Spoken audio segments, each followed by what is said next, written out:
NEA Big Read is a program of the National Endowment for the Arts in partnership with Arts Midwest. Local sponsorship is provided by the Muskogee County Friends of Libraries.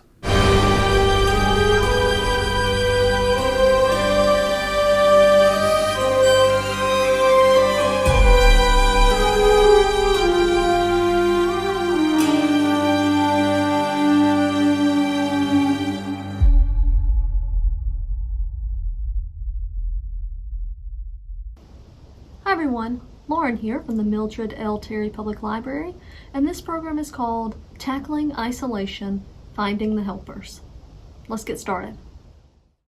According to the Muskogee County School District website, roughly 45% of all 31,000 MCSD students are conducting their learning virtually. This means that these students are physically isolated from their peers. Prolonged periods of physical isolation can have negative effects on teenagers, and that is why this program, highlighting helpers, is so important. The first helpers we will be discussing today are the trusted adults in your life. But before we do, we must first understand what a trusted adult is. A trusted adult is someone that you can talk to about anything. This adult can be someone who has helped you before, or someone that you feel comfortable going to for the first time. Having a trusted adult in your life is important and can make you feel safe and less alone. A trusted adult can be different for everyone. It could be your guidance counselor at school, your parents, your pastor at church, a friend's parent, or even a family member.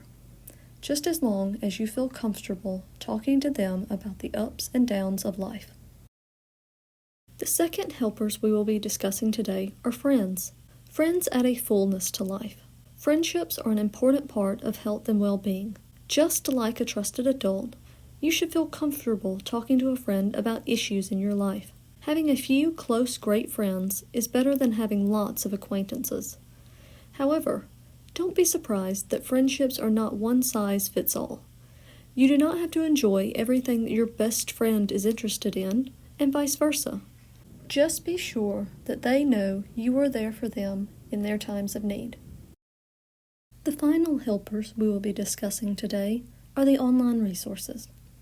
The Centers for Disease Control offers many great resources for identifying and learning healthy ways to deal with stress.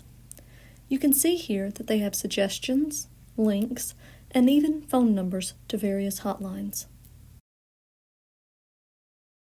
HowRightNow.org is another resource. This website helps users identify feelings and provides tips for having meaningful conversations. My final online resource is TEDcom. This website offers thousands of TED Talks given all around the world. If you are looking for something on isolation or mental health, just use the search tab, and then take your time browsing the results.